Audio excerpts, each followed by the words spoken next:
Welcome to week 9 of the Sunday spread where things are getting crazier and crazier and spookier. Happy Halloween. Happy Halloween. By the way. Weekend. Halloween. Halloween weekend. It's all weekend when you're young. This has I'm felt old like now. the longest Halloween weekends, I think, because like when Halloween is during the week, you celebrate. I didn't celebrate last weekend, but like you celebrate the weekend before and then the weekend after. I'm celebrating this weekend, so the post Halloween. Mm-hmm. See? Youngins guess. bride. That's what you are. I remember being young and celebrating Halloween and really doing Halloween Oh my right God. with Halloween the parties. in college was the best. Oof. Oh my gosh, it was so fun. Oof. No, just kidding. Halloween when you're a kid is fun because you get all the candy. Nah, college is way more fun. Yeah, that's true. And That's post-college, when you got a little money to spend on, what's your best Halloween outfit ever? Okay, you think? so I'm excited for my costume this year. I am joining it's the nerdiest Halloween costume I've ever been a part of, and it's honestly probably the most all out I've gone like in my adult life post college. We're being the entire cast of House of the Dragon. So I'm being Rhaenyra, who's like the main girl with the white hair. So like it's gonna be me and like literally 15 other people just walking around Philly with a bunch of beach blonde hair. That It's is gonna be lit. That is damn tremendous. But Yeah. how dedicated are you to the outfits? Because that's a lot. It's a lot. Hair, It's a lot. makeup. I wasn't that dedicated until I'm not the one who organized this. What my best friend Breland is like the biggest nerd in the world. Like we both read a lot, but she's like next level. So she was the one who had this idea back in August, and I'm not an early planner. So she was like texting me in our girlfriends group chat, like, guys, I think I want to do like this group costume. And we're like, we don't even know where I'm like, we didn't know how far the Phillies were going to go in the postseason. Like we didn't know what our Octobers looked like. So everyone else is like, all right, girl, like relax. So I kind of was half in up until about 2 weeks ago. Then I'm like, you know what? Once Once you pick something like that, I got a good wig. I got a good costume. I have like a dress situation. So I'm pumped. It'll be fun. I love it. And 2 Halloweens ago was also my favorite. We were the cast of Ted Lasso, and I was Rebecca, the owner. That was a good one. So yeah, you're I just okay. like Your friendship being group, y'all do blonde, group. I think. Yeah. It's Your the group theme. does group things. Yeah, I've never done a yeah, group yeah. thing. And most I do is something with my wife. That's normally what I do. Unfortunately, I'm old now and I got kids, so I'm like this year my kid wanted to be weather. What? So he was a tornado. He's a tornado. Wait, that's so creative. How old is he? He's 5. Okay. I was a lightning bolt. Okay. Wife was my little baby, who's 4 months old, is the sun. Oh my God, like the Teletubbies little baby. Do you remember that? Yeah, The yeah, sun yeah, with, yeah. Like the baby's face. Sun, and my wife was rain and clouds. So we did a weather thing. I'm old. Last year That's so I was though. I was Buzz Lightyear. Okay. You know what I mean? But but see, the last solo one I did, that was just solo, and I'm go out and party this way. Yeah. Was geek. I was Steve Urkel. Okay. Had the whole suspenders That's and did cute. the whole Steve Urkel thing. That's So cute. but Yeah. I mean, it sounds like I'm intense, but I will say this is the You're first intense. time I'm going all out for Halloween in like 5 years. So. You're intense. I decided to just lean into it. Okay, but it's spooky season for our bets. It is. It was spooky season for my bets last week. It was definitely spooky season for my bets as well. I had an incredible week 7. Mhm. As you know, I went over I think I had like a record for myself, record amount of anytime touchdown parlays hit. I don't think I had like a single thing hit last week. Not a single thing. It was awful. It was awful. It was. The upsets were back. The Browns. Yeah. What are we doing here? Not have that Jameis? one on my bingo card. Jameis all of a sudden is that dude again? I kind of love it for Jameis Winston though. Yeah, He's I such do. a funny dude. He is hilarious. Like I just want to see him succeed. The Ravens are also very interesting to me. We'll get into this later in the show, but if you look at their defensive numbers, they're actually like not as elite as everyone portrays them to be. Yeah. But we'll get into their matchup this week later. So what else didn't work? What else didn't? The upset. I mean, there's The just Eagles won. You were all out on the Eagles. Shocking. well, And they beat the Bengals. yeah, I did pick the Bengals to actually win on the radio show. I thought it would be close, and it wasn't nowhere near close. So you're right. But again, what was the other one? There was the Rams and the Vikings. Yeah. They're like, oh, okay, the Vikings are finally coming back to Yeah. fraudulent like we thought they would be. Yeah. But I'll tell you my biggest beef. And this is a beef, not even where I was think I know what you're wrong, gonna but the say. biggest beef, right? So, Mhm. Niners game. Oh, okay. This is not what I thought you were I'm gonna going with say. the Niners game. I have an 8-leg parlay. Okay. That 8-leg parlay, 3 of those legs involve Jordan Mason.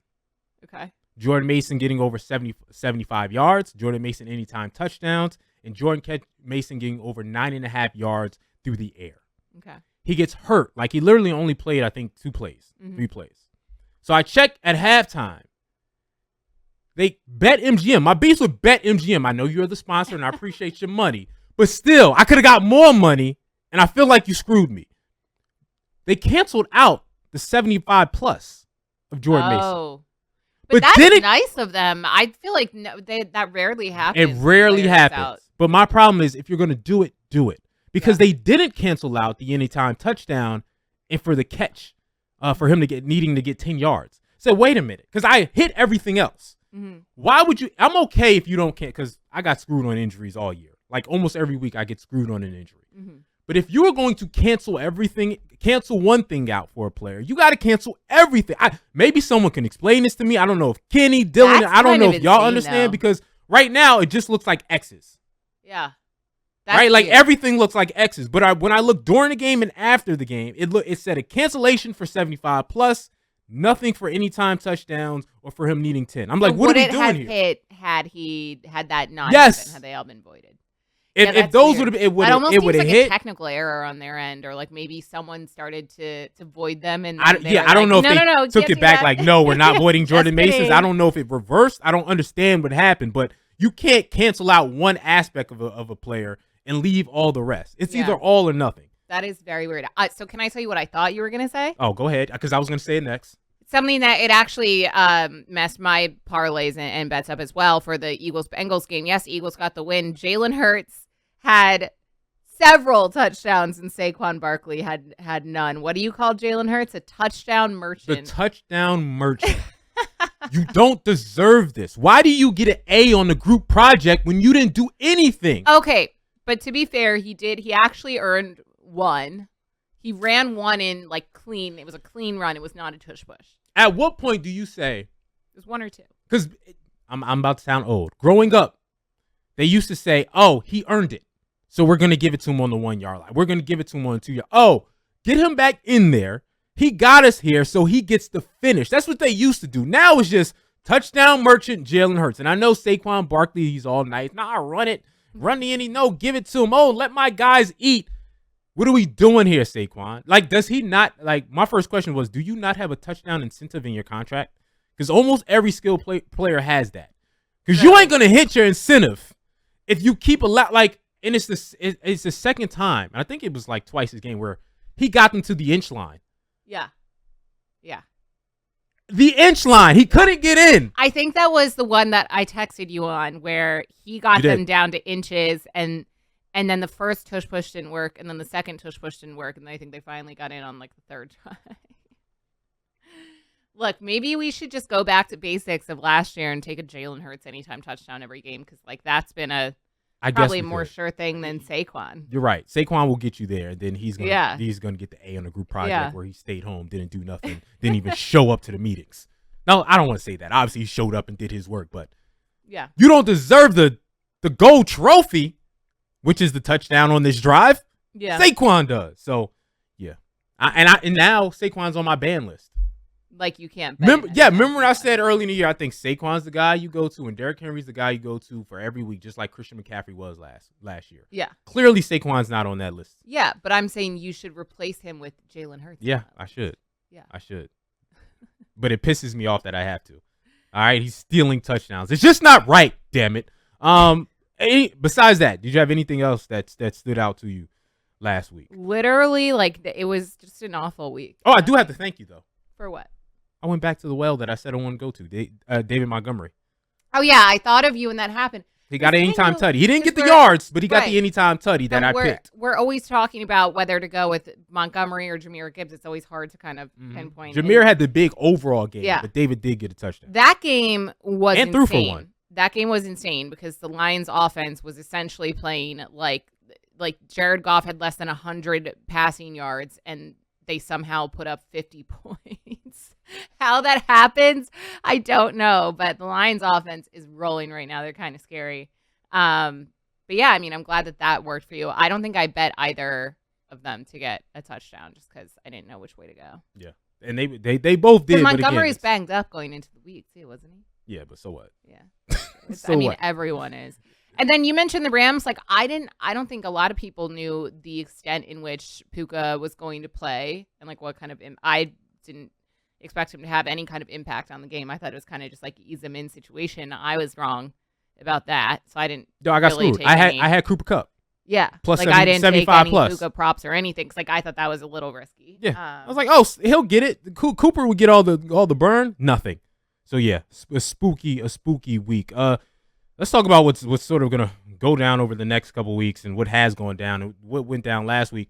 Flacco, the starter, Anthony Richardson benched. Yeah. Another young second year guy being benched. How you feeling about that? My first thought was I cannot imagine if Anthony Richardson played in like Philadelphia. I'm not saying Indy isn't a tough sports town, but like people would want him gone after pulling himself out of the game essentially and saying, I was too tired. Like as a starting quarterback in the league, especially a young quarterback, you can't say that. And you can't say that for your locker room, your team either. So I totally understand the move. The most surprising part to me was the fact that they announced it so early in the week. I just don't think that really gives them a competitive advantage because then you give your opponent and future opponents more time to like prepare. Like, okay, well, Flacco's the guy now. Look, Joe Flacco, old reliable. So quite literally. But I hate it. Why?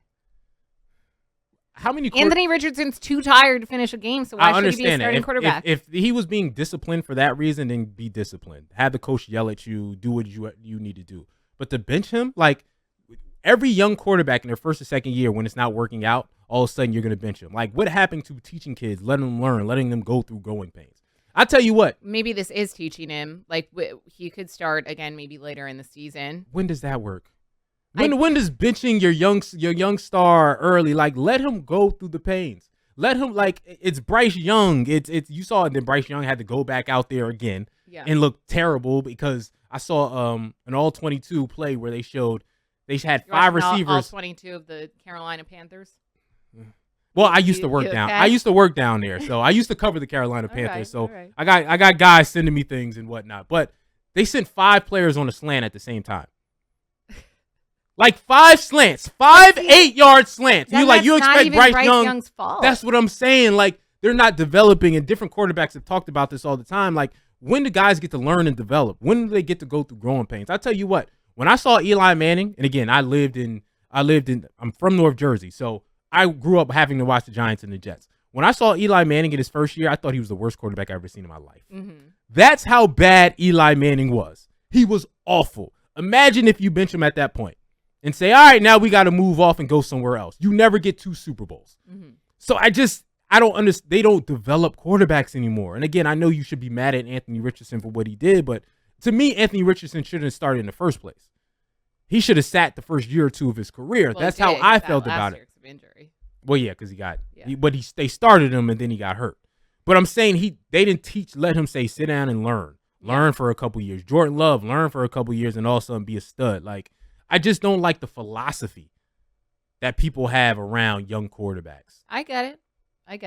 Like, let them learn. I get it, but I also understand why he was benched because from what I heard and read about the situation, like the players weren't happy. Like it was kind of like a I've got you sign from the coaches to make that move. I mean, could you imagine being teammates with someone who was like, I was too tired, so you got it. Y'all enjoy. You got this. Like, that's crazy. You're a professional football player. I get it, but it wasn't like he was like, I'm sitting out the half. It was like, I'm sitting out one play. Again, it's not something that should ever happen, but they're acting like he just quit. He's like, I'm going to come out one play and come back in for someone who runs because running backs do it all the time. I know as a quarterback, you can't do it. Yeah. But like, we acting like he just quit on the team. Like, it was one play. He kind of did. One play? One play considers to be quitting on a team? I mean, I understand the move, and Joe Flacco has played well when he's had to step in for other teams. I feel like he's played for almost every NFL team at this point. Yes. But he'll be serviceable. I think the Colts are like a serviceable team. Like they have an offense that sometimes looks decent, and their defense isn't good. Like that's pretty much the summation of the Indianapolis Colts. Another team that looks terrible, your favorite All-22 team. We didn't really mention that, so let's get that in really quickly. Deontay Johnson, gone. I was going to save it for next, but okay. Deontay Johnson going to the Baltimore Ravens. Mm-hmm. How do the rich get richer? I know. Right? The week before Kansas City gets DeAndre Hopkins. But that's they gonna make actually them better. needed Hopkins, right? Yes. Like, the Ravens didn't necessarily need the wide receivers another look option. fine. They just But still, the rich get richer. Yeah. And Carolina is, again, a dumpster fire, so a lot of teams will be calling them because the trade deadline, next time we're on, the trade deadline will be up, and we'll have a lot to talk about when it comes to trade. So when we get back, we'll continue to talk about Deontay Johnson. I also want to talk a little bit about, before we get down to our upsets and underdogs, about who needs to make a trade. Mm-hmm. Like, what trade would you do for the Philadelphia Eagles? Because they always make a big trade during the trade deadline. At least the 2 years they went to the Super Bowl, they did. Mm-hmm. What trade would I like for the San Francisco 49ers? Like, who needs to make a trade to go somewhere else with the trade deadline coming up, if there's any moves we think will potentially happen? So we'll talk about that, along with talking about upsets, because we had some upsets this last week, and we're going to have some more upsets this coming week, all right? This is a Sunday Spread. Devin Caney, Sean Bell. As you see, Barrett Brooks is out today. He ditched us. It's okay. He'll be back next week, healthy and strong. Welcome back to the Sunday Spread. Once again, Devin Caney, Sean Bell, presented by BetMGM on the BetQL network. Once again, Barrett Brooks out this week. Don't worry, he'll be back next. And before we get down to the upsets and who we think is going to pull a miracle off, because we had a miracle last week, Washington. We didn't even talk about that game. Ridiculous.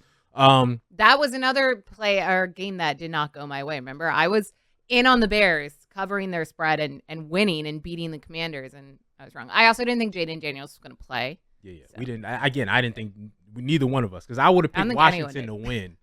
Yeah, right. Like that's in the show, literal game changer. But as soon as we found out, I was like, "Oh, he's gonna before the game, he's going to." And you saw the cornerback that had to apologize because he was talking to the crowd midway through the play and was like, "Oh, not." And then he was the one who tipped the ball. Yes. Yeah, it's not a good look. Yes, you talk about getting benched. You get cut for stuff like that. Yeah, I cannot imagine. Listen. I understand you a starter and all that, but you could damn near get cut for something like that. Like, come on now.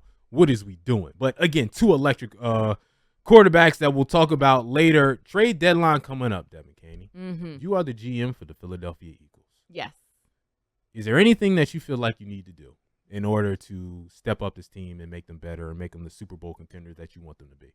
I think an edge rusher or a linebacker. So Haason Reddick. Yeah, but look, that ship has sailed.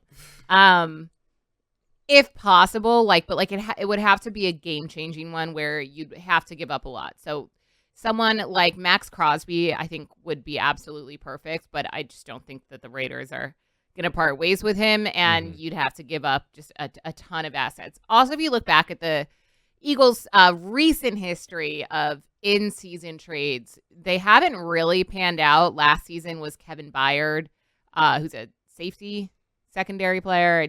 Didn't really do much.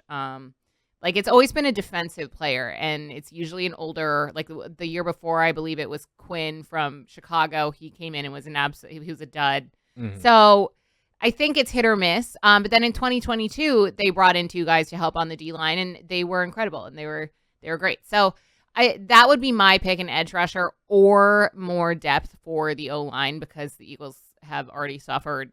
Lane Johnson is always touch and go. We always all have a heart attack when he gets injured, but he is playing. He went out of the game for a play last week against Bengals. But Fred Johnson has been stepping in for Jordan Mailata.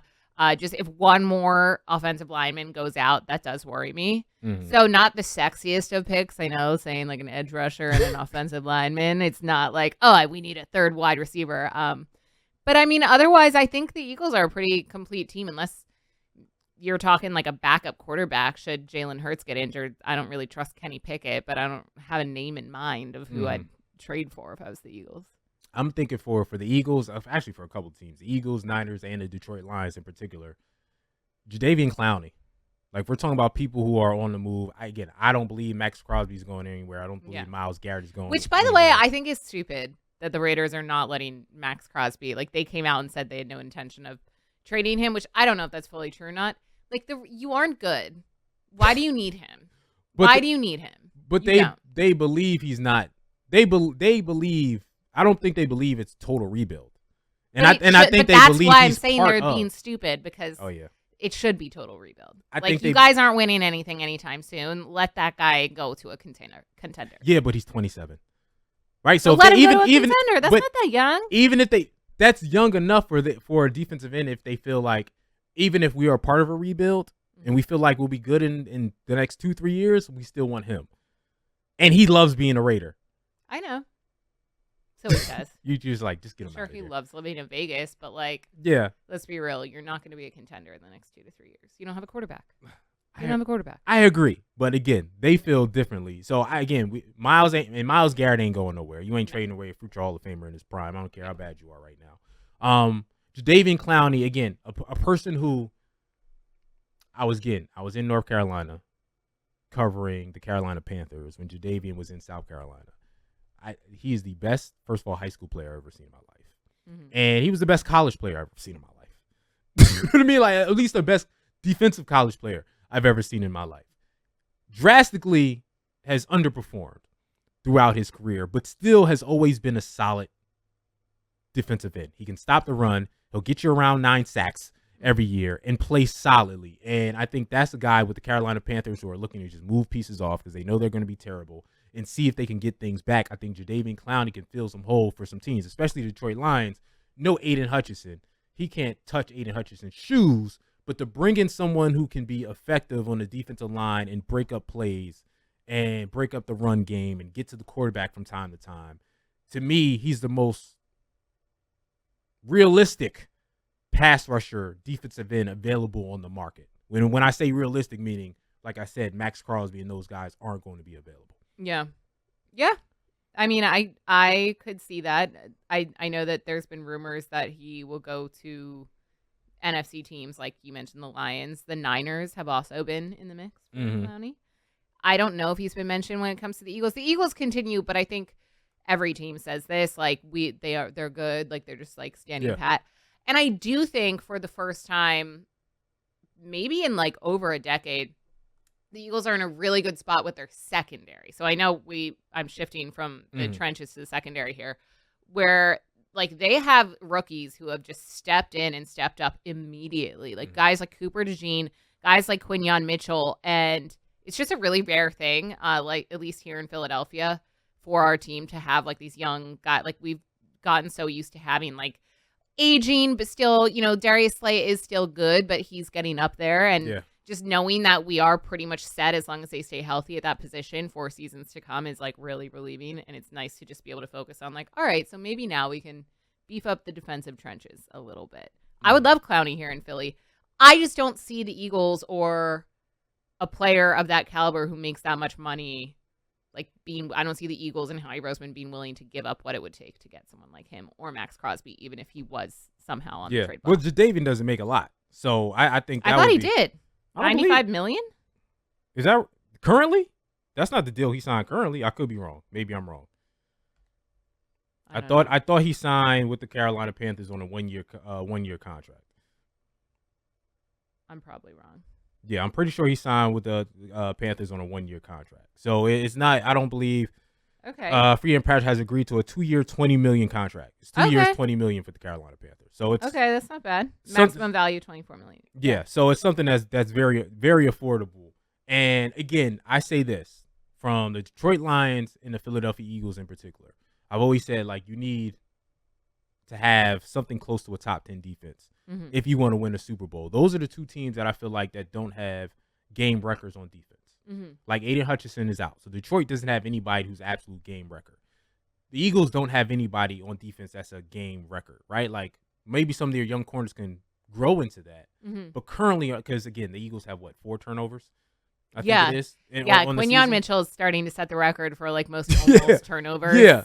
You need a game record. The Chiefs have Chris Jones. The Baltimore Ravens have Kyle Hamilton, Rolando McClain. The teams you're looking at as Super Bowl contenders have those things.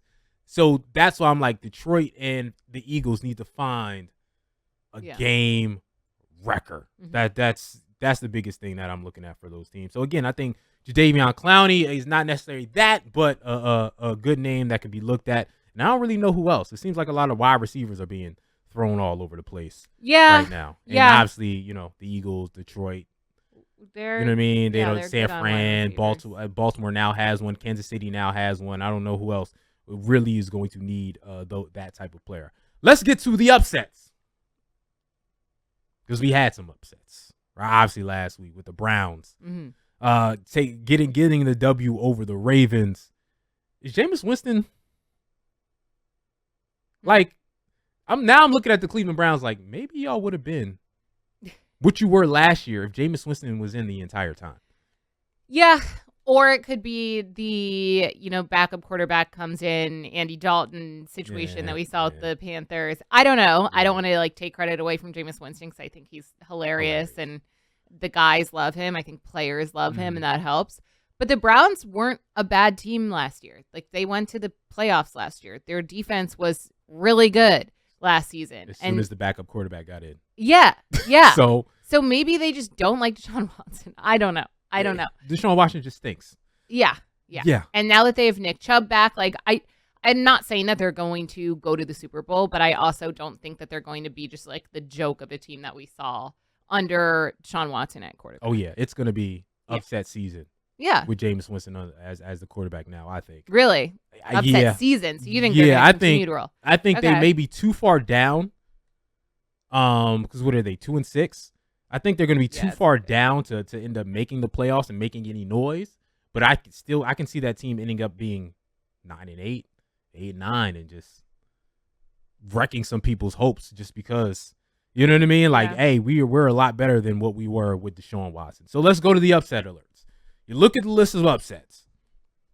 Which ones do you like? Or just start off with one. Which one do you like the most? So in our rundown, just giving you a little inside baseball, if you're listening here, we just have the money line. So there's honestly not really many, if any, just straight money line underdogs that I love this week. I do have a few who I think can cover the spread, and I actually was surprised to see the spread so large for certain games. For example, Broncos-Ravens. Broncos +9. I mean, that's a really big spread. They both have the same record. Both the Broncos and Ravens are 5-3. And I know this is in Baltimore. I'm not saying the Broncos are going to win. Given that the Ravens just lost to the Browns last week and were upset, it's just very shocking to me. And I don't believe that there have been any major injuries on the Broncos to make that spread so big.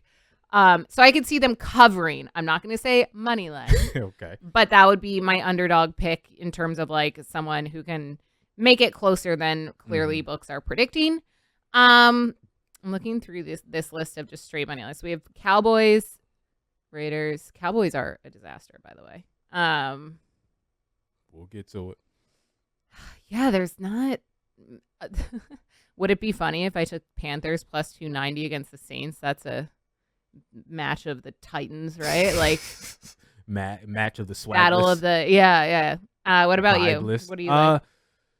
The Patriots over the Titans. I know, again, we talk about vibe lists and swag lists and all those other things, but the Patriots are a team that doesn't have a lot of talent, but a team that has good coaching and that's competent. Okay. Against a Titan team that is awful. That is absolutely terrible. The Patriots beat the Jets last week, and again, the Jets are fraudulent. We know what they are. We know they're bad. But the Patriots. We just agree to stop talking about the Jets and Aaron Rodgers and how they're not playing to their potential. Can we all just collectively agree to that? No, I like bashing them. Okay, well, we can talk about them when we bash them. Okay. I just feel like that. I've never seen a bad team get more publicity than the New York Jets. It's crazy. It's A-Rod. It's fun. It is fun to bash them. It is fun. All right, it's hilarious. But yeah, the Patriots Titans is the game that I'm looking at. Again, it's not a big upset +150. I just think the Patriots are a better football team. I don't care where you're playing it at. And then the Browns Chargers. Again, I think with Jameis Winston with the Cleveland Browns, they could be a legitimate team. They can be the team that we saw last year. So their Browns straight up win over the Chargers? Straight up win. Yeah. Again, it's +105. Straight up. Yeah. The Browns can beat the Chargers flat out because they are back to what they were last year. Again, I like the Chargers. The Chargers was a unexpected playoff team for me. It was a team that I think they're going to make the playoffs. I before the season, I said Jim Harbaugh will win Coach of the Year. Doesn't look great, but it's still a chance of doing that. They are a good ball club playing good football, and it looks like they'll be around 500 or a little bit above 500 type of team. But the Cleveland Browns, I feel like I promise you, like there's so many games that I've watched of them. Not so many because I watched 2 or 3 of games, but where I go, if Deshaun Watson was just okay, this team wouldn't be that bad. Yeah. But he was throwing the ball all over the place. Like he looked like a college quarterback who just got in there for the first time. You know what I mean? Like, oh, the senior got hurt. I got to come in, and now I got to try to make some throws, and I'm nervous. Like, that's how he's looked the entire season. So I like the Cleveland Browns to win flat out over the Chargers. Again, I think the Cleveland Browns are going to run roughshod and come just short of making the playoffs with my man Jameis Winston as their quarterback. Okay. I could see that. So we talk about vibeless teams, teams that don't have an aura, and to me, the Chargers are just one of those teams. Maybe it's because they're like one of 2 LA teams. I just don't really pay attention to them. They're not, I'm based in Philadelphia. Like they're not really on my radar, and maybe that's I don't know what to think of them. I know that their defense has been really good this year. I know that they have guys like Glad McConkey who have been playing well. But that's it. Like, that's all I know about the Chargers. Like, they're just not a team that I'm like, ooh, I'm so excited to watch the Chargers game week by week. It's just not a matchup that I'm excited for. And they don't play exciting football. Exactly. Right? Exactly. So I like them and the Broncos, I feel like are teams that are, like, I don't want to say secretly good, underratedly playing good football, but we just don't really talk or think about them that much on a national level. I mean, don't get mad at me, people in Denver and LA. Or San Diego, let's be real. So wait, there was one game. Oh, Packers, Lions. That's another one that I could see. Honestly, even the Packers winning outright or at least covering their spread against the Lions. I know the Lions are putting up like 50 burgers on teams, but Jared Goff has not played outside yet this season. He's not played outside once this season. We'll get into that game, the intricacies of it coming up later in the show, but I think it could be a good spot if Jordan Love plays and is healthy, but Malik Willis also is a pretty good backup for the Packers, where the Packers could upset the Lions. Packers are a good team. They are. If Jordan Love is fully 100% healthy, they're a problem for anybody, especially because no one in the NFC has separated themselves. So the Packers are still definitely in the mix. All right, when we come back, parlay TDs wise, well, didn't go too well for me. Thank you, Jalen Hurts. But we're going to try to get it together this week. All right, we're going to try to get it this week along with alternative bettings, the games of the week. We're going to go through it all over the next couple of segments, so make sure you keep it locked here on the Sunday Spread.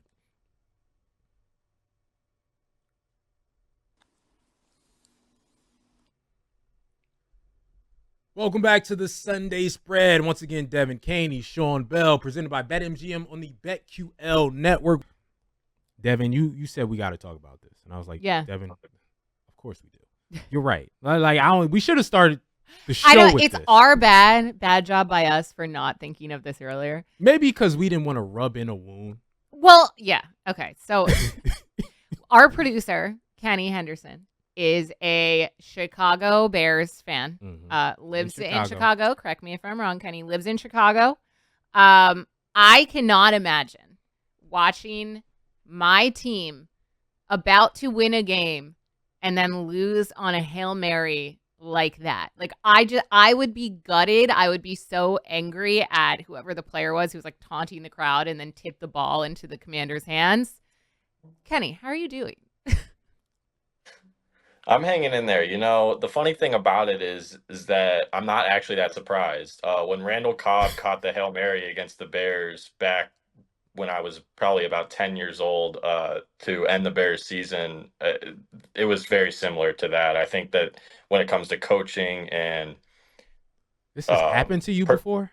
Sheesh. Yes. You know what? Like that actually, that postseason comment just reminded me, I forget, I think it was 2019 season. The double doink that ended the Bears season. Yeah. Oh my God. Yeah, you guys have been through some pain. No doubt. I think that well, first of all, the coaching has a lot to do with it because Okay. they weren't in the right defensive setup on that play. Actually, they had a spy on the quarterback, which is unnecessary in a Hail Mary situation. Jaden Daniels is not going to run the ball 80 yards down the field for a touchdown. They were only rushing 3. You'd probably want to rush 4 because then you take away the spy and you can go even on the back end, and everybody's got a guy in the Hail Mary situation. But they only rushed 3.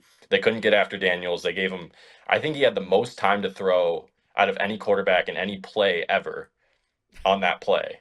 So, and then the Tyreek Stevenson thing, of course, not paying attention at the beginning of the play.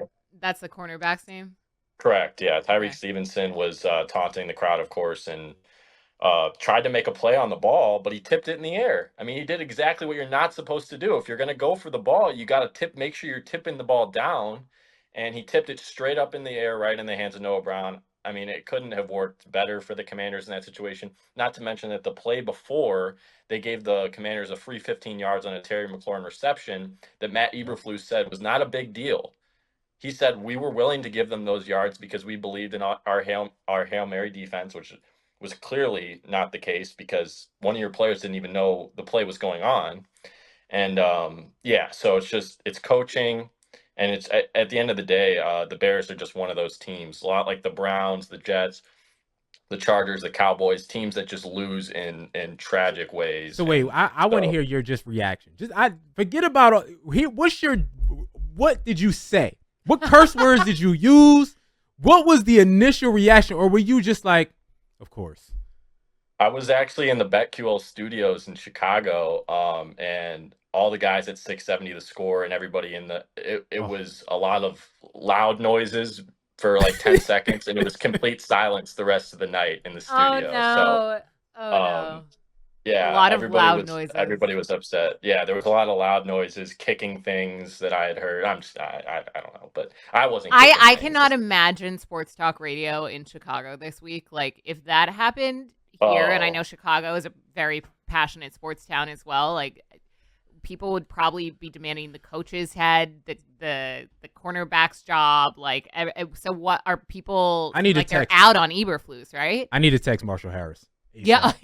Yeah. I was listening to Marshall all week talking about Marshall and Dan Bernstein, all the guys out 670 talking about this. And I just think that a lot of people are used to it at this point. I think there were a lot of people who wanted to call in that were upset that at the end of the day, they were just like, I'm used to this kind of stuff with this team. And so we did have interviews on our local stations with Matt Eberflus, and they did not go very well. He was getting actually yelled at by some of our radio hosts out here because the way he was answering questions. And to your point, being out on Eberflus, I was out on Eberflus after last year. They had blown a bunch of leads where they had like 90% chance to win the game, and it became like a theme. I think 3 games last year they had a 90% chance to win. Happens again this past Sunday against the Commanders. That's 4 games in a calendar year where Matt Eberflus had a 90% chance to win going into the fourth quarter, and they lost the football game. So, I mean, for the expectations they had this year, they are going to need to step it up. They're going to need to win this week. They're going to need to get to 9-10 wins for him to have a job at the end of the year, and that's just the reality. Now, if the Hail Mary was knocked down or it was incomplete pass, we would be 5-2 right now, and we'd be looking very optimistic. Cardinals and Patriots next 2 games, an opportunity to really go with a gaudy record into that Packers game. Because the Packers game is going to be everything to Bears fans out here, because we haven't beat the Packers since I was in high school, and I'm 25 years old. So just to put that into perspective, that's the rival team of the Bears, by the way. Yo, this is depressing, bro. Like, you actually remind me of being a Met fan. I know you get mad at me when the Mets beat the Phillies, but when the Mets lose, I'm like, all right, we're the Mets. I don't expect anything from the Mets. I expect disaster from the Mets. So anything, well, but then you're a rare Mets fan, because I feel like every other Mets fan I know is like thinks that they should win the World Series and acts like they should. That is not. We are not. The Mets won 1 game in the London series, and they were walking around London like they were about to win the entire NL East. You know why, right? Because we're used to being losers. Yeah, and we're not the Yankees. At the time, we're 16.5 games behind the Phillies. It was the most insane thing I'd ever seen. We don't get chances to talk trash, so when we do, we take it. Yeah, I know, and that's why when the Mets beat the Phillies in the postseason, it was the worst thing to ever happen. But when we lose, we just go, nah. Kenny, see what you started. We're the Mets. Nah. Well, no, We're going to lose. Nah. That's how we feel. That's how Chicago Bears fans seem like they feel like, nah. Yeah. I don't expect good things to happen in my life when it comes to this team. It's like Sixers fans in Philly. No one cares anymore. We're immune to pain. Shall we talk about touchdowns? I bet you didn't have that. Who scored that touchdown for Washington? Who was it again? Who was it? Noah Brown. Noah Brown. I bet you didn't have a Noah Brown anytime, Tutty. So let's talk about anytime Tutties right now. We'll go to the Queen as always first on this segment. Queen, anytime Tutties. I was sadly not the anytime touchdown queen, so I apologize to anyone who followed my lead last week, but blame Saquon Barkley, not me. I'm going to start with Courtland Sutton, someone who I have not bet on yet to score a touchdown. I know. What? Courtland Sutton? Crazy. Who am I? Okay. Courtland Sutton has almost 400 receiving yards on the season. The Ravens secondary is low-key not good. Not good. They just gave up 330 yards, over 330 yards to Jameis Winston. They're last in passing yards allowed per game, 30th in rating allowed, tied for 29th in the league in yards per attempt allowed. They allow the most passing touchdowns to a quarterback in the entire league. So I think Courtland Sutton, being Bo Nix's number one receiver on the Denver Broncos, is going to get in there. So I like Courtland Sutton scoring touchdown. Moving to the Falcons game, Cowboys, Kyle Pitts and Bijan Robinson getting in the end zone. So the Cowboys are obviously not playing well on either side of the ball, but they're also allowing third most touchdowns to running backs. Their run defense has just not been good. And they're also giving up a lot of touchdowns to tight ends. And Kyle Pitts is finally playing well. I kind of love seeing this production out of him. So I'm going to take Kyle Pitts anytime touchdown, sprinkle in a Bijan Robinson. And lastly, James Cook anytime touchdown. Dolphins allow a lot of touchdowns, second most, in fact, to running backs. So I like James Cook getting in the end zone. Okay, I like it. And again, thank you. Last week you told me, hey, go back to David Montgomery. I did. And he got an anytime touchdown, so I appreciate you. You're welcome. So I'm with you on a lot of those bets. I'll go to some of the ones that I like to be my favorite. Alvin Kamara against the Carolina Panthers. Okay. They're the Panthers. Right? Like Alvin Kamara is their best weapon. I won't be surprised if there's just not a lot of scoring in that game in general. I know that game scares me. I just stay away from it. But. Yeah. But again, the Saints are still a better run situation in Carolina. Carolina trading Deontay Johnson, if probably trading Jadeveon Clowney. They're probably just going to allow. They're breaking it all up as we speak. So I think they are out. And when they know everyone's being traded, they're like, what are we really playing for anyway? Right. So I think Carolina Panthers already a broken team, even more broken. So I think Alvin Kamara will be able to get in. Bijan Robinson against the Dallas Cowboys.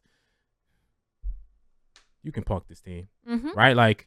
You had a practice squad fourth screen running back to San Francisco 49ers getting touchdowns on you. All right, like just over 85 yards. As a matter of fact, he slid at the end of the game to not score to win the game. He could have scored 2 touchdowns on you. So the Dallas Cowboys are a wreck. Their defense is a wreck, and Bijan Robinson is going to get the rock. We'll talk about alternatives later, but I think Bijan is a nice alternative to get 75 plus, even 100 plus in that Dallas Cowboy game.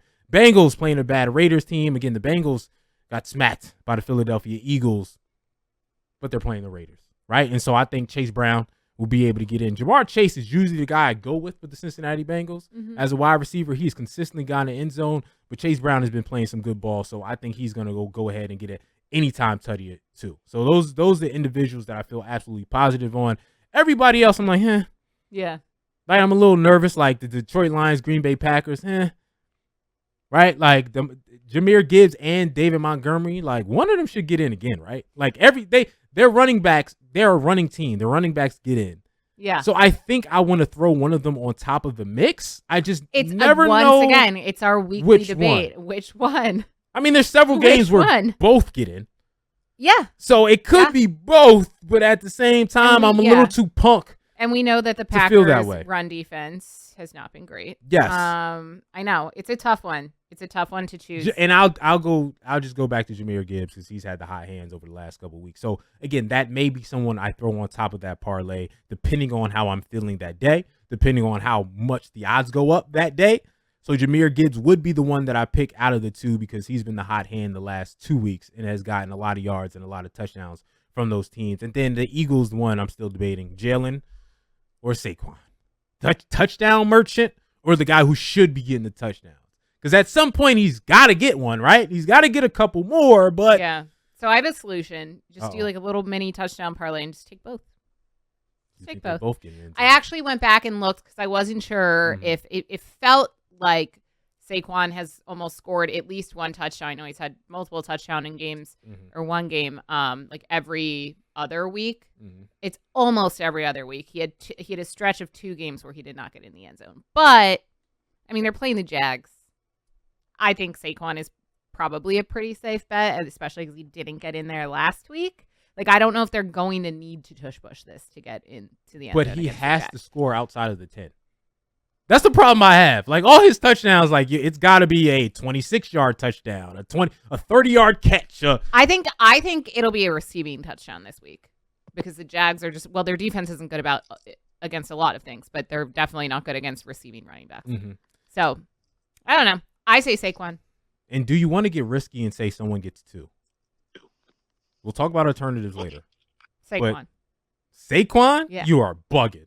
you after all we just talked about the beginning of the show and right now, Saquon's the one you want to go with to get 2? I don't with know. The touchdown merchant? I don't know. Being the Grim Reaper of touchdowns? I would go with Josh Jacobs and James Cook if I had to take 2 different guys to each get 2 touchdowns.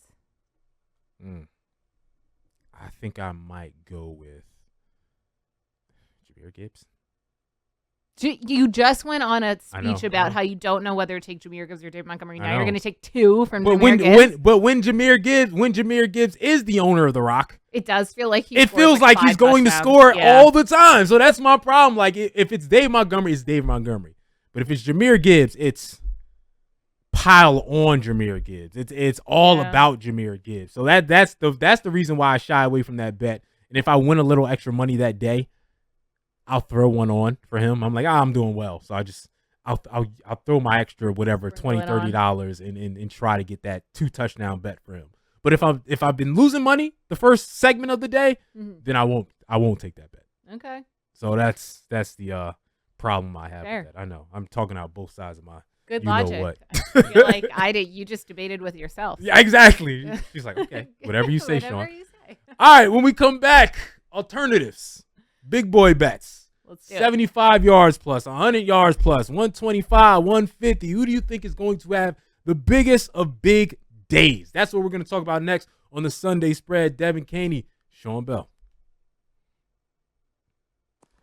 Welcome back to the Sunday Spread. Devin Caney, Sean Bell, presented by BetMGM on the BetQL Network. We're going to get to the biggest games of the week. We're going to get to the biggest bets of the week. But right now, we're going with the alternative. We're going with what can be the 300-yard guys?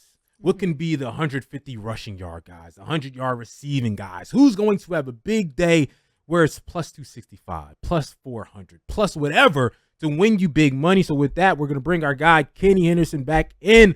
Kenny, what alternatives you got for us today? Well, let's start with fading the Cowboys in this terrible defense that they've been putting out there with all those all-pros, and one of them's not even playing. He's doing a podcast. It's Micah Parsons. Maybe he'll be back this week, but Kirk Cousins, 3rd in the league in passing yards, guys. He's having an awesome comeback here. He had 500 against the Bucs in that Thursday night game. He also had over 300 last week. The Cowboys are 27th in EPA against the pass. For 300-plus yards, he's at plus 265. I just think this is too good of a number to pass up. You could also take his regular line, which I think is going to smack because this is supposed to be a close game. The totals are also in the 50s. What do you guys think about Kirk Cousins' 300-plus passing yards? Oof. I like it. Sean doesn't sound as sure. I mean, you look at the Cowboys' defense. They gave up 260 yards to Brock Purdy last week. Kirk Cousins has, like you mentioned, Kenny, been playing really, really well. He's been playing good football. Their offense as a whole has put up 30 or more points. Like, they're just rolling in Atlanta. So I think that's doable for sure. Plus, he's got a ton of options to get the ball to in the air, even including his running back, Bijan Robinson. I like it. I don't love it. Okay. He had 276 last week, 4 touchdowns, so he's playing great football. Again, against probably better Tampa Bay Buccaneers team and defense. So I do like it. I don't love it just because it's not automatic. Like certain years, you're like, all right, guys are throwing for around 300 every week. Like passing is down this year. So I've always been hesitant this year for over 300-yard passers, even though Kirk Cousins is certainly capable against a terrible Dallas Cowboys team. And again, Dallas also can't stop the run. So they're going to lean on the running game a little bit. So I'm not going to take it just because I do have Bijan Robinson having a big game. So if Bijan Robinson has a big game, I can't pick Kirk Cousins to have a 300-plus yard game. So I'm not going to take it, but I can see this one hitting. Okay. It's fair. What you think, Kenny? I like a lot of Falcons in this game. I think there's going to be a lot of offense. I do like Bijan. We'll get to him in just a second. I'm glad you said that. I've got a big number on it as well. But yeah, I think that Kirk can get over 300 this week. I expect this game to be in the high 20s, low 30s. And the Cowboys pass defense has just been one of the worst in the league. And like Devin said, they've got a lot of guys that they can get the ball to help him get over this 300-yard mark. I think I said he had over 300 last week. The reason I thought that is because I think his total yards was close to 900 against the Bucs this year. And so I just thought like 501 game, a little bit over. But regardless, he's been awesome to start the year. So let's go to Bijan Robinson. 125 rushing plus receiving is the number I got at plus 165. He's really started to turn it on the past few weeks. Cowboys are 27th. We talked about that defense, 27th in pass and 32nd, last in the league in rush EPA. So it looks like Bijan has a really favorable matchup here. Devin, what do you think? I love it. I have Bijan getting in the end zone, and I could see him absolutely going off against this Dallas defense that isn't good against pass or run, and really not good against receiving running backs either, which we know Bijan is. So I like it. I'm all with y'all. Bijan, I'm saying I'm having him with an anytime tutty. I'm having going over 75 yards rushing, maybe 100, but again, he had 106 total yards last week, but each week he's being fed the rock, right? Like there was a time where he was similar to Jameer and David Montgomery in the fact of, all right, it's either you or Tyler Algier. Like y'all both are getting a lot of touches, and Tyler still gets touches, but it's clear that Bijan has become the dominant one that's going to get the majority of touches or most of the touches. So with that said, because of the Cowboys defense, because of the running game, not being able to stop the running game, all of that, I'm going to have him to go over 125 when it comes to combined rushing and receiving. So I'm with y'all. All right. Love it. Kenny, what about you? Great. Yeah, I'm taking a lot of Falcons in this game, actually. I think Kyle Pitts, he's finally unlocked. I love that pick that you had, Devin. I think he's finally going to be one of the better tight ends in football now that he's finally got a quarterback. And yeah, Bijan, as long as Tyler Algier is not vulturing carries anymore from him, whether it's touchdowns or just keeping him from having these big yardage days, I think he's one of the better running backs in football, and he's been showing that the past few weeks, and the Cowboys numbers on defense will reflect in him having a big game more than likely on Sunday. So love actually, it's kind of weird. I don't know if I'd take the Falcons on the money line, even though I like a lot of their players, because I think the Cowboys are just so desperate. But at the same time, I would not take the Cowboys either. I think the over would probably be the play, even though it's high. Take it, money line. Cowboys stink. I'm going to tell you that right now. Just take it. Yeah, I mean, they had a chance coming back in that game last week. CD 2 touchdowns cashed out, which was nice, but still was recovering from the Bears loss. So wasn't that nice. But all right, let's go to a narrative. Make you happy. Yeah, right. Let's go to a narrative play. Malik Neighbors, 100-plus receiving yards, plus 210. He had 10 receptions for 127 yards and a touchdown versus Washington in week 2. He gets them again here. And the narrative is, I don't know if you guys remember before the season, him and Jaden Daniels made a bet with each other, and looks like Jaden Daniels is going to win that. Who's going to be the rookie of the year? And Malik Neighbors probably has his last stamp to put on that and have a big game on Sunday. What do you guys think? What do you think? He'll have a big game. You think? That's all they got. That's all. Yeah. It's Malignant, and he's phenomenal. That's all they got. He's going to have the game now. Rookie of the year stuff. I mean, come on. He knew he wasn't going to win that bet, but good. Something to motivate you. You could see in his eyes when he got drafted, and he was going to New York, and it was going to be Daniel Jones, that he knew he wasn't going to have the greatest of times. But he's been the only bright spot for that team. offensively. He's being able to have good numbers. Daniel Jones has 170 yards. 100 of them is going to be Malik Neighbors. Right? So I believe Malik Neighbors will continue. Again, Washington's defense isn't so great, even though it was sort of looked like a defensive struggle from times. When again, in that Washington-Chicago game, it was like, this is a little more, not as much offense as I thought it would be. But still, Washington's defense hasn't gotten it all together. They have some struggles. Malik Neighbors will have a good game. They're going to force feed him the rock. He's going to get 12 to 15 targets, especially if Washington. The best version of this is Washington runs it up on the Giants. And now it's pass early. They're up 2 scores, and the Giants have to pass for 3.5 quarters. And I think that could be the possibility in this game. They have to pass the ball a lot. That means Malik Neighbors is going to get even more targets because they're banning the running game, and I believe that'll happen. Yeah, I mean, he hasn't had over 100 receiving yards in 3 games since they played the Cowboys.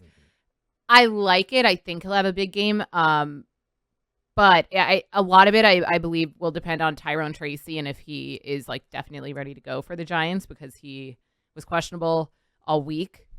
He's banged up from their week 8 game. I believe week 7.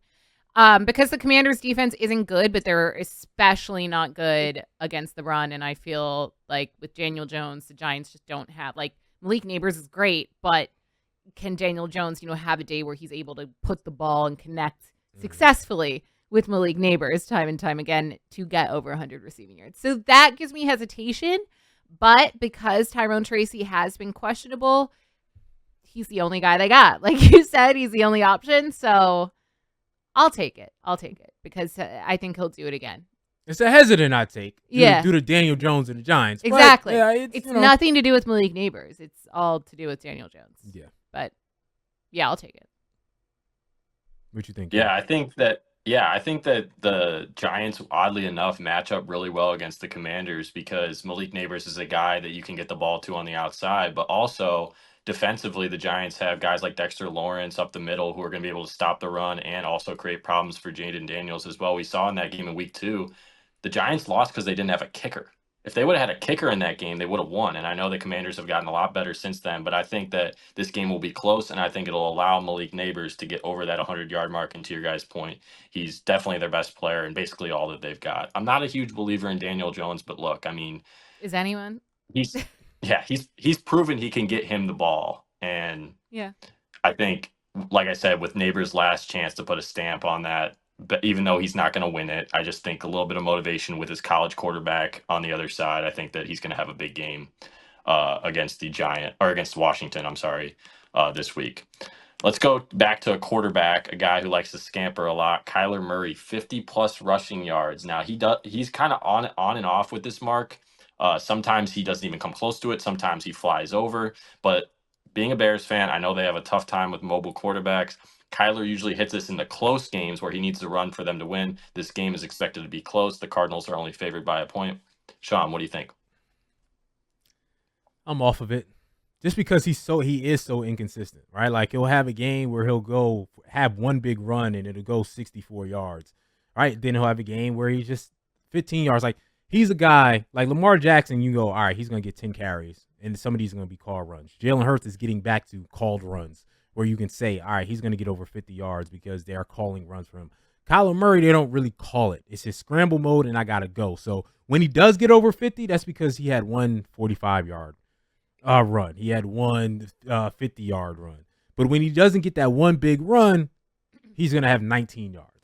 So it's just so unreliable that I can't take it.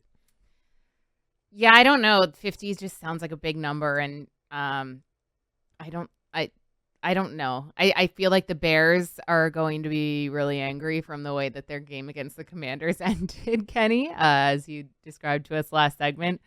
And I think the Bears are going to win this one, like, straight up. So I just don't see, and they have a really good defense, I don't see Kyler Murray getting that many yards on the ground against the Bears defense. Yeah, guys, I think he's actually going to rush for closer to 100 in this game. I know that might sound crazy, but I think the Bears will stop James Conner and they'll stop Marvin Harrison, and it'll make Kyler have to run the ball a lot. I think he's going to. I mean, depending on how you want to play this, maybe you don't want to go yards like you said, Sean. he usually does not pass this mark unless he gets a big run. But to that being said, maybe it's a look on over attempts for him. You can also always get those with kneel downs as well. I just think this is a way to play Kyler Murray running the ball against the Bears because, like I said, Jalen Johnson's one of the best cornerbacks in the NFL. He'll be one-on-one with Marvin Harrison. The Bears should be able to handle James Conner with the backers and the guys up front that they have. So I think it's going to make Kyler Murray in a game where, the Cardinals are in first place right now. If they win, they continue that run, and this is a big game. And Kyler Murray being the quarterback, having the ball in his hands, I think he's going to need to run the ball a lot. And the Bears having a tough time with mobile quarterbacks kind of leads me to that 50-plus yard mark. And like I said, I think he might even get closer to 100, depending on if he can get a few big runs in there. That is a pessimistic Bear fan. That's what that is. He says, my team won't be able to do it. They won't be able to hold them down.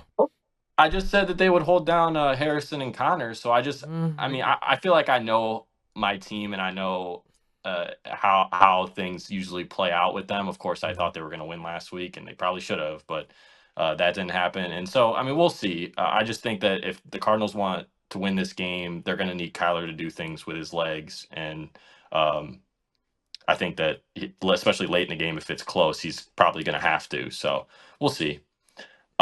Let's go to Puka Nacua, who just got back. 100-plus receiving yards, plus 240 is for this number. If you played it last week, I'm sure the number was way higher because he was supposed to be on a snap count. That was not the case. So we shouldn't expect that this week. He did get over 100, like I said. In the Seahawks secondary, they have guys like Witherspoon and I'm blanking on the other corner's name. But they've got good corners, but they've actually been struggling as of late. Plus 240, 100-plus receiving yards. What do you think, Devin? So I want to say yes because of Puka, and he's a really good player. I wish that I knew his involvement was going to be a lot bigger than I think anyone expected in Week 8 in his return. But because look, I have him on one of my fantasy rosters, so I would have started him. I actively did not start him or bet him because I didn't know how much action he was going to get. I think he can get production against the Seahawks. The Seahawks' defensive biggest weakness is their run game, and because of that, I could just see Kyren Williams and the Rams' offense using that enough that it takes away from the total yardage of Puka Nacua, of Cooper Kupp, of Matthew Stafford's receivers. So because of that, I am not going to take this number, but I do still think Puka is going to have a good game. I just don't see him getting over 100 because I don't think he's going to have to. I'm not touching it. He's just like David Montgomery, Jahmyr Gibbs, whoever else. You don't know which one is going to be. Is it going to be Cooper with the big game or Puka with the big game? You don't know. It's never at the same time. It's Matthew Stafford is Mr. Fixated. One target is going to get that one guy's going to get all the rock that day, right? And sometimes it's whole seasons. That's why the biggest receiving seasons you've ever seen have been Matthew Stafford forcing the ball to one guy. I'm going to force it to Cooper Kupp. I'm going to force it to Calvin Johnson, two people you should force it to, by the way. But it doesn't lead to a lot of other people getting it. And since Puka has come on last year and Cooper has come back, I don't know which one to pick.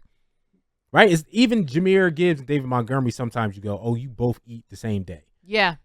It doesn't happen that way with them. It's not both of them eating on one day. So I got to 100% ignore this bet. Again, I was stupid enough to pick Cooper last week because I was like, Puka's coming off injury. He ain't going to get the rock that much. That wasn't stupid. I think literally everyone thought that. Yeah, like Puka's not going to get the rock that much. Like, why would he? He hadn't played in weeks. What are we doing, right? So I went back on my rule, and I got to go back to sticking to my rule. Okay. I'm not picking Puka or Cooper any freaking more. Well, can I also just say the Rams and Seahawks are two of my least favorite teams to bet. And I know we talk about, teams that lack aura or vibes. And it's not because of that. It's just they're so hot and cold, especially the Rams. It's like, and I know that they've been dealing with injuries, but some weeks, like, they look absolutely awful. Like, they're not going to make the playoffs. And then other weeks, Matthew Stafford comes out and it's just like slinging the rock left and right. These receivers getting like 200 receiving yards. Yeah. Not actually, that was an exaggeration. But you know what I mean? Like, you just don't know what version of them you're going to get. And Seahawks to an extent, but not as much as the Rams. It either looks like non-playoff team or this team can beat anyone. Right. It's crazy. Either one. And they're just not consistent. I don't like it. I don't like betting them. All right. When we get back, the big games. We're going to break down the big games. The games that have implications. Cowboys, Falcons. Cowboys need a win or they're done. It's Super Bowl chance is over. We're going to talk about that. Broncos, Ravens. I might have to apologize to the Broncos one of these days. Yeah. I'm not going to do it this week. But they're going to force me at some point. Bears, Cardinals, Lions, Packers. Maybe the best game of the week. We'll go over all of those and tell you what we think. Devin Caney, Sean Bell, the Sunday Spread. Back on the Sunday Spreads. We still got to give you our best bets. Still got to give you our parlays. But right now, we're going to talk about the biggest games, Devin. Mm-hmm. Not a lot of big games this week. We were just talking about not a lot of what we consider heavy hitters. It's not like it's I feel like we say that every week. Yeah. Which is weird. I just feel like this season, maybe it's the way teams have been playing. Maybe it's the matchups. There just haven't been too many games that I'm like, oh, yeah, I'm excited for that. That's going to be a good one. There are a few this week that I'm really excited for. Packers, Lions, even though we don't know Jordan Love's health fully. Obviously, if he plays, it'll be more exciting. There's a few that'll be good. A lot of teams have played under what we thought they would be. Very underwhelming season so far. Yeah, no elite teams. And kind of gross football. Yeah, even the Kansas City Chiefs, best record in football, haven't lost yet. You're like, they're not fun to watch. You don't look great. Right. Kenny, come on in. Give us what game we're going to talk about first. Let's do the Cowboys at the Falcons game we talked a little bit about last segment. The Falcons right now laying 3 points. The over-under, the highest of the week, 52.5. And I talked about it. I like the over, even though it's a very high number. I expect both these teams to put points on the board, especially the Cowboys in a desperate situation. Sean, you said it during the break. They need a win if they want to stay alive. Are they going to get it? Wait, so you like Cowboys winning this outright? Like money line Cowboys is what you're taking? I'm taking the over. Okay. I was asking Sean if he thinks the Cowboys are going to get a win this week. I don't think so, man. I talked last week about, again, I'm a 49er fan. I said, Cowboys, that's a must win. Even picked the Cowboys to win. I said, you cannot lose to the 49ers being that injured, right? Coming off a bye, by the way. The Cowboys came off a bye, and that's how they look. And I know the game ended up being close because the 49ers pussed around in the fourth quarter to allow it to get close, but really that was a game that the other team dominated. The Niners dominated you with practice squad players, right? Along with all the injuries that the Cowboys have with Michael Parsons. He's trying to come back. But this just isn't a very good football team, quite frankly. Like Zeke was great, but isn't anymore. Like they don't, and Dowdle's out, right? So Rico's out. All right, you don't have a second wide receiver, so people can hone in on CeeDee Lamb. Defensive, all right, you ain't got any greatness on your defense right now. If Michael Parsons is out, Trayvon Diggs is not playing at the level he was that 1 year where he was an all-pro. Who are you? So why would I feel like they can then come beat an Atlanta team that I feel is good and solid? This is a bad football team right now on the brinks. Jerry Jones cursing out and not cursing out, but yelling and threatening to fire people. Like they're on the brink of just destruction, in my opinion. So they are another loss or two away where you're going to see something peculiar. You're going to see Jerry Jones do something that's, you know what I mean? Like Jerry Jones is going to curse at somebody. Say he may do something to get himself Jerry Jones fired. He may do something where they're like, all right, Jerry, you got to sell his team or something. I'm surprised he hasn't already. Exactly. Right. Like I don't think he's capable of being fired, able to be fired. I don't know. But you're right. He's close to doing something where everybody's like, all right, Jerry, you gotta take a back seat now. I mean, as an Eagles fan, I love to see it. I don't hate it. But yeah, I like Falcons -3 here. I like them winning. And I also like the over, Kenny, to your point earlier. I mean, they put up 30 points or more in 3 of their last 4 games. Cowboys defense giving up 30 points, or they just gave up 30 points to the Niners last week. So I don't think it's necessarily going to be a blowout because I don't think the Falcons are an elite team, but I still think that they're playing better football than the Cowboys right now, especially if Micah Parsons is still out. I mean, you have CeeDee Lamb, you have Jake Ferguson. That's about it. So like I mentioned, I mean, Kyle Pitts, Bijan Robinson, even Darnell Mooney had a really good game last week. Like Kirk Cousins has options, and he's also playing really well as a quarterback down in Atlanta. I think I could see the Cowboys upsetting the Falcons more if this was in Jerry World. But because it's not, I just don't. They have no advantage in Atlanta any aspect of the ball. Doesn't really throw up duds, right? They're 5-3, but they lost to the Steelers by 1 score. They lost to the Kansas City Chiefs by 1 score. score. The only dud they threw up was against Seattle 2 weeks away where they lost by 20 and that game got out of hand. But for the most part, Atlanta plays solid, consistent football this year. You know what you're going to get from that squad. They're going to be competitive. So I feel like I can trust the level that they're going to play at where you cannot trust the level that the Cowboys are going to play at. Kenny, you feel different? No, I totally agree. I would love to play the Cowboys here at that number, but not with the way they're playing. Like if Micah comes back and they look somewhat more like the team from last year or the year before that won 12 games both times. I mean, they've won 12 games 3 years in a row. They're not going to get to that mark this year unless they win out. But so I mean, the Cowboys are just so hard of a team to play on right now. And also to that point, the Falcons at home, even though they lost their last home game against Seattle, that swag and Surf Kirk thing that they got going on, I don't really want to fade them when they're playing in Atlanta. I think the vibes are just too high for Atlanta, whereas the Cowboys' vibes are too low. So I don't really like a side in this game. I'd probably lean Atlanta, but it's too expensive of a price to pay with the desperation of the Cowboys. Yeah, I call him Kirko Cuz. That's his rap name, Kirko Cuz. Not Kirko Chains. Nah, Kirko Cuz. Okay. I like Kirko Cuz. That's who he is when he's spitting them bars before he runs out on the field. So Kirko Cuz gonna do it to you every time. Sure. Yeah, he's having a phenomenal. I actually think the Falcons' ceiling this year is the NFC Championship game.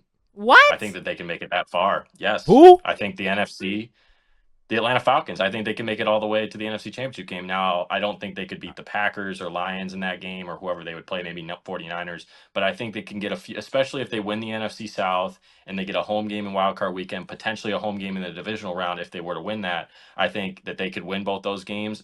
I mean, to me, it's when they run into the Lions. I think they could probably beat anybody else. Maybe not the Packers if Love is healthy. Maybe not the Niners if they're fully healthy. But if they can avoid, you just named a couple teams. Honestly, you just named you said they can't do it. Did you name like 3 teams that would be in it?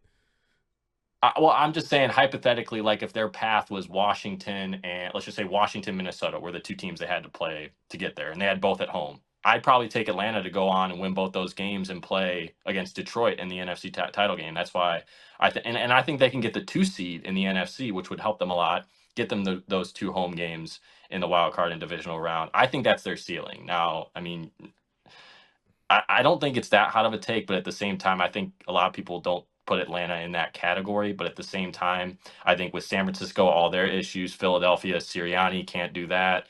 Green Bay, Love can't stay healthy. So for me, it's like Detroit and everybody else. And then when I look at a team like Atlanta with the vibes high, Raheem Morris coming in, Kirk Cousins coming in, all these weapons they got on offense, the defense starting to play better. I think they're a team that can go pretty far in the playoffs. I wouldn't say Super Bowl, but I would say NFC Championship game as their ceiling. So maybe a little something to chew on. We'll see how.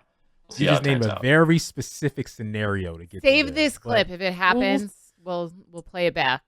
I don't know if I agree with you, but maybe. Even that point, if it's Philly and San Francisco and they get both of them at home, I don't trust Sirianni and I don't trust how healthy the Niners are going to be. So, I mean, it could be a lot of scenarios. To me, I think the Lions are the only team that they can't beat, to my point, in the NFC playoffs.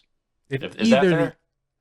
I guess it's fair. Yeah, it's fair, but it's just. They beat the Eagles in Philly. Because what if the Niners... Barely. Barely. I think the Eagles would win if they played them now. What if the Niners were healthy? What if the Eagles, who are a much better team now, and Jalen Hurts isn't turning over the ball over, are playing like that? Then they can't. Thank you. So it's a very specific... Like, the teams have to stay at where they're at now and not grow in order for Atlanta to be able to beat those teams. It's a long season, no doubt. Yeah. What's the next game you got? Season. Let's go to Ravens-Broncos, big AFC clash. Both teams 5-3. There's still a lot of doubt on Denver here. They're +9 against a team with the same exact record, coming off a loss against the Cleveland Browns. +350 on the money line. If you're interested in that, the over/under is 46.5. Devin, I heard you earlier say this number is maybe a little bit too big. What do you think? Mm-hmm. It is crazy to me. If I was a Broncos fan, I would be offended by the disrespect here. Both of these teams are 5-3, and Denver is 9-point underdogs. Like, they don't even think that they can get within a single touchdown. That's crazy to me. The Broncos, I'm not going to say that they're elite, but I am going to say that perhaps we've been I don't want to say overrating, over-evaluating the Ravens. I feel like the Ravens are one of those teams where once they win and, we see like one dominant performance, it's like they're going to the Super Bowl. They're going to be amazing. Before the Ravens started stringing together some wins this season, remember, like they did not get off to a hot start whatsoever. And I do feel like they're still kind of trying to find their groove. They just got upset by the Cleveland Browns. I think that's an advantage to the Ravens because they are going to be angry about that. It was a bad loss. But you look at this matchup, like I mentioned, the Ravens defense, not especially their secondary, not as great as people are giving them credit for. Like their secondary has given up a ton of yards. They just gave up over 330 to Jameis Winston and the Browns through the air.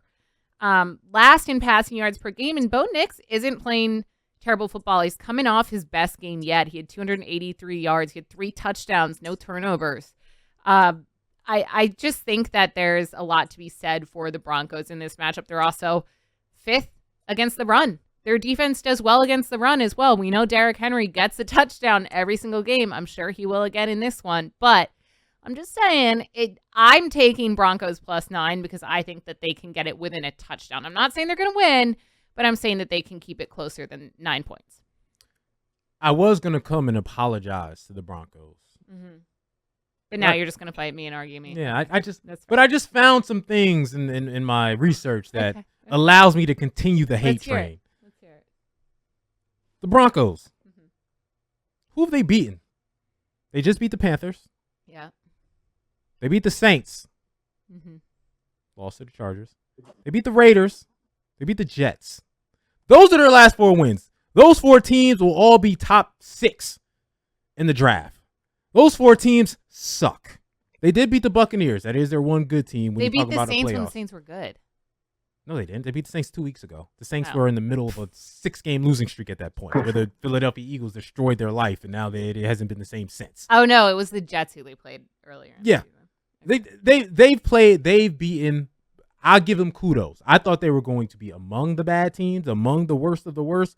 Well, have a top 7 pick in the draft. They're probably now a middle team. They're probably a 9-8, 8-9 type of ball club, right? So they've been able to beat up on the bad teams, but they only beat up on the bad teams. You go to the Baltimore Ravens, they beat the Commanders, a playoff team. They beat the Bucs, a playoff team. They beat the Bills, a playoff team, right? They've beaten teams that are playoff teams. Broncos have it. And they're both 5-3, but the Baltimore Ravens, they've lost by a total of 15 points. It is not like they've been on the cusp and they played good football every game and they weren't able to pull it out against the Kansas City Chiefs by a toe. Obviously, the Browns, they were surprised and Jameis Winston beat them, and that's not a game they should lose.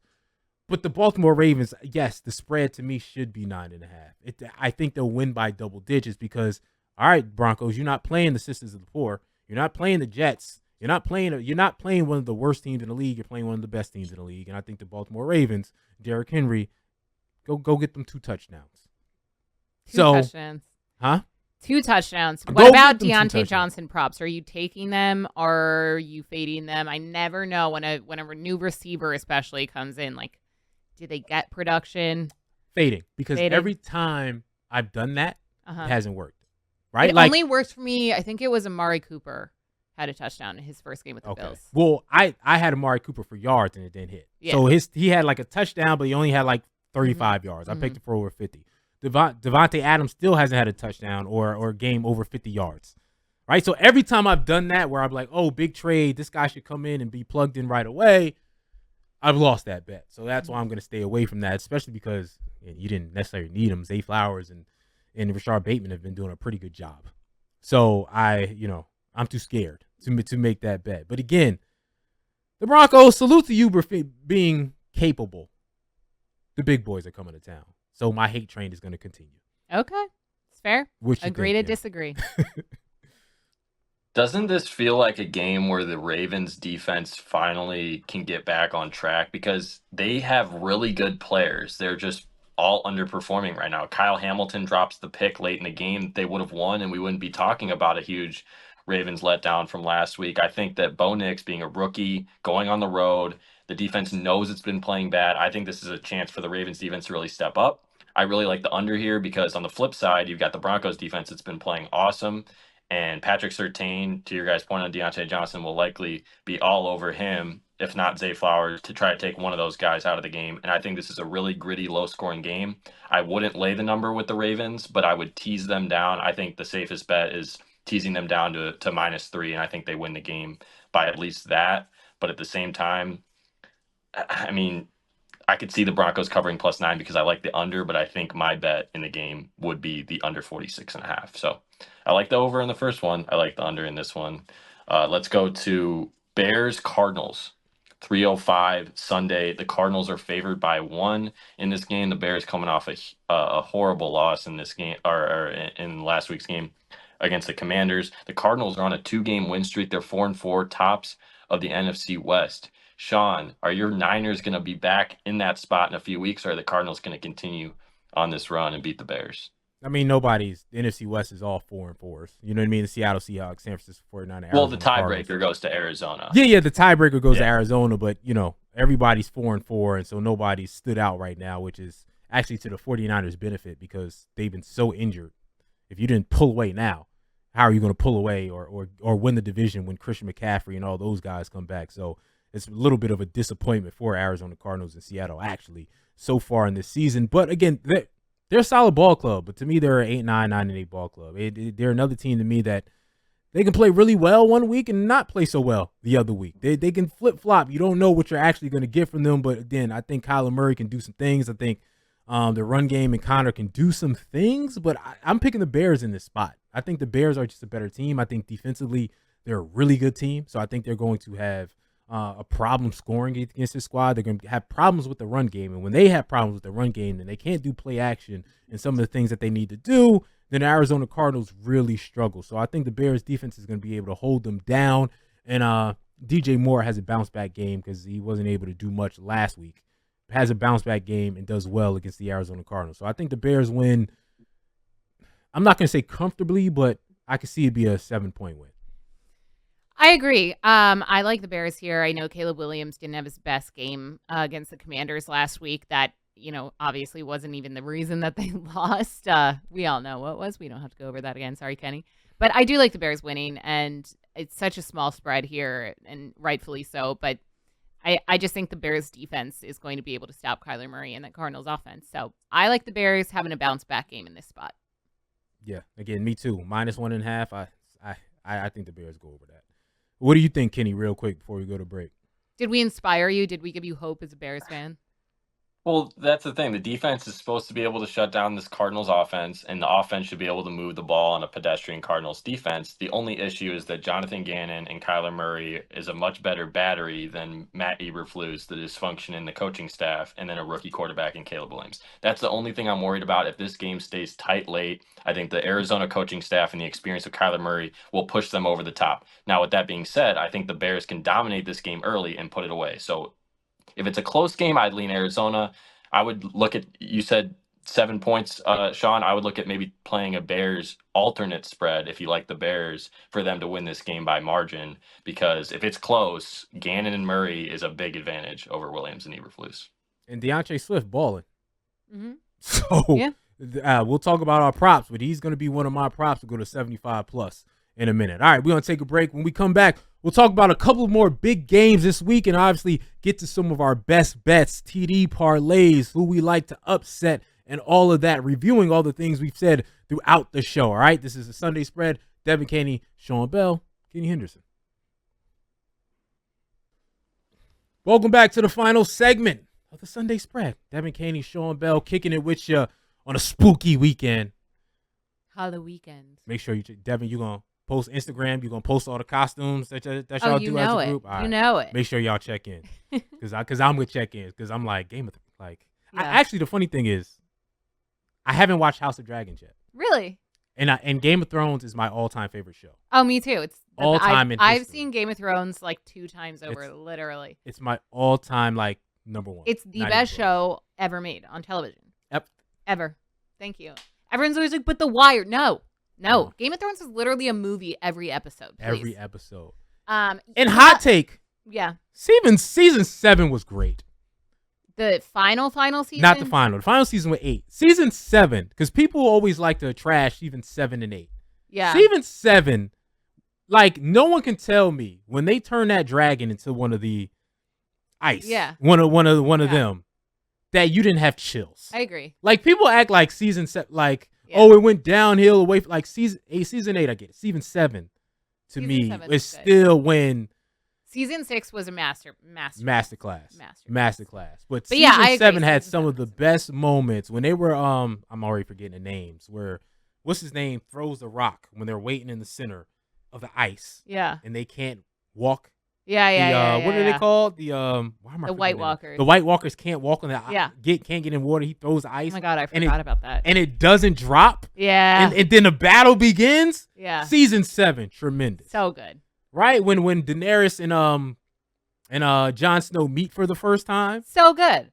So good. I love it. So people, season 7 was great. I agree. I agree. I didn't even think the end was as bad as everyone thinks it. Obviously, like unsatisfying, and I just feel like they were trying to wrap up so many different storylines that it was just a little rushed. But it wasn't like the worst. Because of those idiots thought they were going on to Star Wars. You know the story? Like they thought they were going on to Star Wars. We're going to Star Wars. Yeah. That's what we're going to do. So we're going to wrap this little thing up, Game of Thrones, real quick. And because they were so bad, dropped from Star Wars. Now you got nothing. Yeah. You ended my favorite show the wrong way. Too quickly. It should still be going on right now. There should be 12 seasons of it. But oh boy, stop writing and I miss it. All that. Yeah, so House of Dragon doesn't like fill that void fully, but it's good. It's not like nothing will ever be Game of Thrones, but it's But now that I know it's good. It's very confusing because literally everyone's names sound the same. It was just how Game of Thrones was at the beginning. Yeah, but I didn't watch House of Dragons because I was like it's like Aegon and Daemon and Aemon and I didn't want it to be disappointing. It's not disappointing. It's just a slower moving and I'm gonna get to it. Like you'll like it. Same world. I'm gonna get to it. Anyways, back to betting. We digress. Kenny, come back in here. We're gonna talk about a couple of more of the big games happening this week. All right, let's do it. Lions-Packers should be the game of the week. We don't know if Love's going to play or not. Regardless, the Packers still a 6-2 football team and are undefeated when Malik Willis is in there. But the Lions, they look like the best team in the league right now. I even think if Love plays, if you get like a pick 'em, I think it's a great bet on the Lions. I love the Lions a lot. Devin, I know you're a big Lions girl. What do you think about them in this one? So just some interesting facts about this one. Jared Goff has been playing incredible football. Jared Goff has literally not played outside yet this season. And we know his numbers, in a dome versus outside. And I believe Green Bay, this game is in Green Bay, is expected to have weather. That could be a factor, but the Lions offense is just so dominant that even if Jared Goff doesn't have his best game through the air, even if he's not passing it all over the place, he's got David Montgomery, he's got Jahmyr Gibbs, the list goes on. The Lions, he didn't even throw for over 100 yards last week, and they still put up 52 points. Like, it's insane. So it's really hard to bet against the Lions in this spot, even if Jordan Love plays. But I think if he does play, like, it gives the Packers better chance of keeping this one at least close and covering that 3.5 point spread. I like Josh Jacobs over yards. I like him getting in the end zone if anyone does from the Packers. But I just think that this Lions offense is rolling too much right now to lose to the Packers, especially if Jordan Love doesn't play. Although Malik Willis is a good backup option. Like, it's not like he's a scrub. Like, he can get in there and play good football, but I think you need to be elite in order to beat the Lions, and he's not. I think the Packers win if Jordan Love plays. Even if he plays, it just depends on how healthy he's going to be. That is true. Right? But if he can play at a good level. Yeah. Taking Jared Goff and Detroit out of their comfort zone is huge, right? Like, all right, you're not playing again. It's going to be 50 degrees, so it's not going to be any. It's supposed to be windy, I believe. Yeah, windy. It's not like a blizzard. Yeah, it's not like Green Bay in December, but out of your comfort zone, out of the stadium, out of that track like field where you can just play. You're going to play a good team that can put up some points themselves and that can score a lot themselves, that can run the ball themselves in a very tough environment. Green Bay's a tough environment to play in still to this day. So again, this is more of a hunch than it is just pure facts. But again, with no Aiden Hutchinson, your defense ain't that good. Barrett always talks about not trusting Aaron Glenn and not trusting that defense and not trusting that they're going to be able to stop teams. okay, if Jordan Love is playing at a certain level, I don't trust you'll be able to stop Jordan Love. And I don't think your offense is going to be as explosive playing in Green Bay, playing outside of the dome, playing in different weather conditions. Okay, dealing with the ball in your hand and it's slipping and all those other type of situations, I think is going to be tough. So again, while Detroit ransacks teams at home and kills teams that are below them, and Green Bay is below them, I think Green Bay is close enough to win this game at home. If this was in Detroit, obviously I would have Detroit winning by 10 points. But I think it being in Green Bay, that home field advantage, I like the Packers in this game. How you feel, Kenny? I just think this is too tough of a setup. Not the Packers not knowing who they're going to play, just because they play so differently when it's Love versus Willis. And we saw when Jordan Love was questionable all week against Minnesota, and then he played, he came out really rusty, and the Packers were able to come back in that game, make it a game. But Minnesota was up 28-0 in the first half in that game. I think. Well, let me say this. Don't mean to cut you off, but I should add this. Jordan Love is I'm guessing he's playing because he practiced on Thursday. Okay. He practiced in a they say a padded practice in the rain, but he practiced on Thursday. Okay.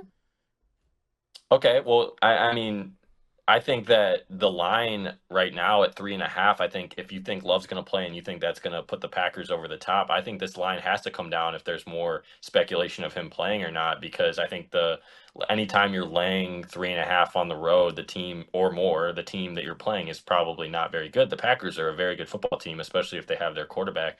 Mm-hmm. So that's interesting news there. But with that being said, like I said, the last time we were questionable. The line just changed, by the way. Oh, really? What?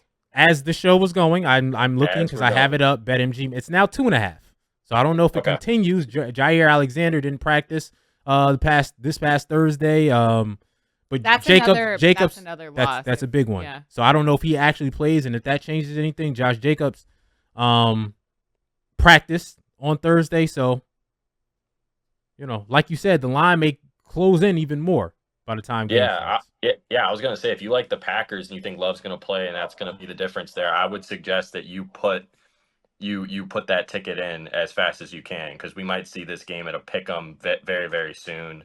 And but like I said, I think that the last time that the Packers weren't sure if Love was going to play, he came out really rusty, and I would just be worried about that happening in this game, or potentially him getting re-injured and then Malik Willis having to come in after not expecting to start, and then here you go beat the best team in the NFL. Good luck. So to me, I think I'm even starting to like the Lions as much as more as this line comes down, because then I'm getting a better price on it.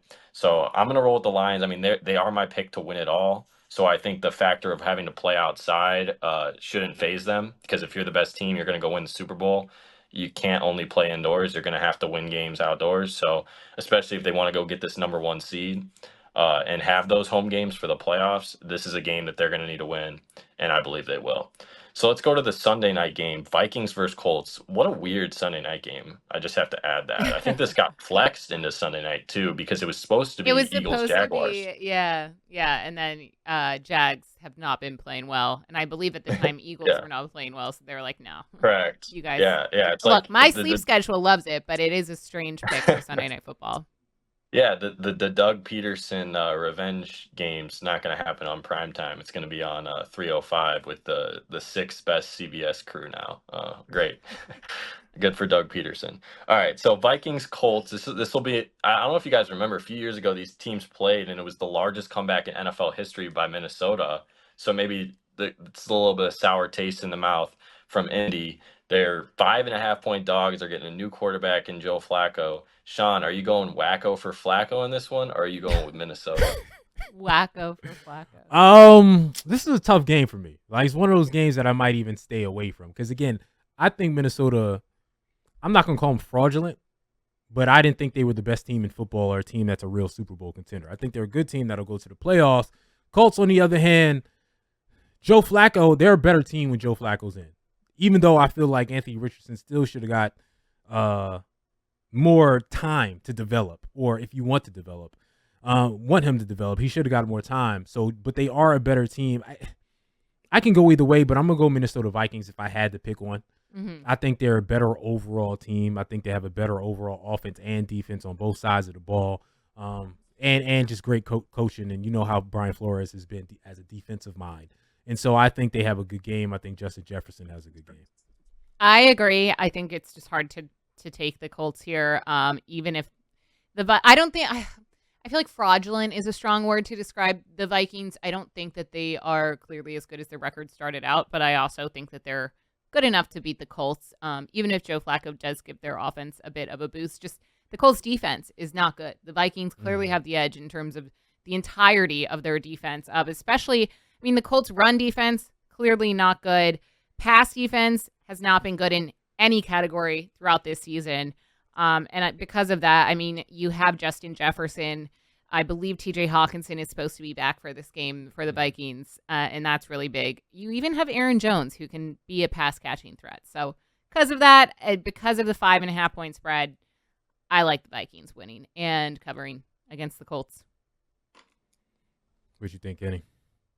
I got a little two-leg parlay for this game for you guys. Ooh. Justin Jefferson, 75-plus yards, and the Vikings money line at even money. What do you guys think about that? Wait, say it again? Justin Jefferson for 75-plus yards, and the Vikings money line, even money. I like that. Yeah, of course. I like that. Throw it anytime Teddy in that. Mm-hmm. Yeah, JJ didn't score last week. What about Jonathan Taylor? I know has been touch and go in terms of his health, but he still had over 100 rush yards last week. What do we think about him in this game against the Vikings defense? Yeah, Vikings are number one. I'm selling. Vikings I know, but it's Jonathan Taylor. I'm just saying. No.